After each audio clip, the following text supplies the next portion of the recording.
Zakaj je bil včasih lan, lanene rjuhe standard za zdravstvo, standard za bolnice? Zakaj so včasih uporabljali izključno lan pri novorojenčkih, pri ljudeh, ki so bili nepokretni, ki so imeli kakršnekoli težave? Kaj se je zgodilo, da danes tega ni? Kaj se je dejansko zgodilo, da so nam na nek način tako zelo vsilili tale bombaž, ki ni tako zelo nedolžna tekstilna rastlina, velja za najbolj obdelano na tem svetu, in da smo na stvari, ki so mogoče manj praktične zaradi tega, ker jih je treba kdaj pa kdaj zlikati ali karkoli podobnega, zakaj jih nimamo več v uporabi? Lan je še vedno zelo draga, ampak najstarejša in najbolj razširjeno uporabljena zdravilna medicinska rastlina, tekstilna rastlina, ki ima res prav posebne sposobnosti. In danes si bom dovolila, da vam zaupam nekaj tistih najbolj pomembnih lastnostih lana, zaradi tega, da vas usmerim k temu, da oblečete lanena oblačila, ki so res lanena, in predvsem, da investirate najbolj pomembno v laneno rjuho, če ne kar v celo laneno posteljnino, kot jo danes imam tukaj. Bom zelo kratka in zelo bistvena. Torej, prvo kot prvo, lan je najbolj antibakterijski. To pomeni, da zavira plesni, zavira razvoj bakterij in vseh tistih slabih mikroorganizmov. Najbolj antibakterijska, kar je možno, tkanina, in to seveda zelo, zelo dobro vpliva. In ravno zaradi tega je bil idealen za bolnišnično okolje, ker je bilo pomembno, kaj? Zmanjšati tveganje za okužbo. Lan zelo, zelo dobro diha. Lan je prepusten in odvaja dejansko vlago, in zato tudi ne nastajajo plesni in take zadeve, to je vse skupaj dejansko zelo, zelo povezano, in ravno zaradi tega je izjemno dober tudi pri ljudeh, ki imajo kakršnekoli druge težave s kožo, različni dermatitisi, različni izpuščaji, psoriaze, luskavice in vse take zadeve, torej že takrat, ko so dejansko prisotni problemi. Tudi takrat seveda deluje. To je tudi ključno pri dojenčkih. Zdaj, zakaj za dojenčke lan? Ravno zaradi tega, ker dojenčki še nimajo te dobre sposobnosti termoregulacije in lan jim to sposobnost dejansko nudi in daje.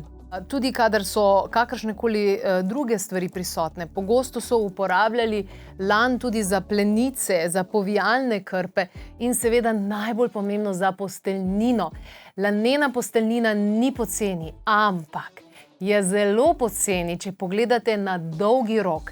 Lan je namreč izjemno trpežen tudi pri mnogih pranjih. Poleg tega je to nekaj, kar boste imeli dolgoročno in je nekaj, kar vam bo dajalo zdravje, dajalo energijo in dejansko se tukaj več kot obrestuje. Je pa seveda začetna investicija. Lan je perfektna in odlična izbira, ki vam jo absolutno priporočajo vsi holistični zdravniki, naturopati in vsi ostali, ki torej pomagajo ljudem do boljšega zdravja. Pomembno je, da je 100% lan. Tale lanena posteljnina, ki jo jaz držim v rokah, je nastala v Litvi. Litva ima najdaljšo tradicijo za pridelavo, obdelavo in izdelavo lanenih zadev. Tale lan je povsem neobdelan in tudi nebarvan, torej to je naravna barva lana, kar je zelo, zelo pomembno. Ne nasedajte pa posteljninam in pa tudi oblačilam, ki niso v resnici lanena oziroma vsebujejo zelo nizke odstotke lana. Bom povedala čisto na svojem lastnem primeru. Pridem v trgovino, vidim lanene srajce. O, kako dober, lepe barve. Ok, še kar normalna cena. In potem seveda vidim, da vsebuje samo 10% lana. Vse ostalo so pa ostale sintetične tkanine. Če ste brali knjigo Biohacking zdravja po matrici narave, je lan omenjen tudi tam. Sicer tudi po lestvici je najvišje frekvenčna tkanina in dobesedno dviguje frekvenco. Na podobnem mestu je tudi volna, ampak pozor, volna in lan pa se ne nosita skupaj, ker naj bi to frekvenco dejansko naj bi se izničila, naj ne bi bilo priporočljivo. Ampak vendarle, če imate tak primer, kakor jaz doma, kjer imam volneno vzmetnico, ki pa je oblečena potem z ekološkim bombažom, potem že lahko uporabljate seveda tudi lan. Lanene posteljnine najdete na klepetobkavi.si.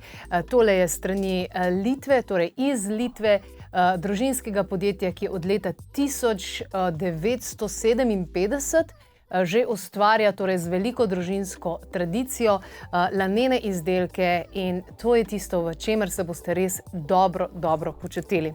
In za na konec še ena zgodba, moja domača. Torej, moja hči ima 2-3 ekološke posteljnine, ena z morsko deklico, ena s konjički, skratka take otroške.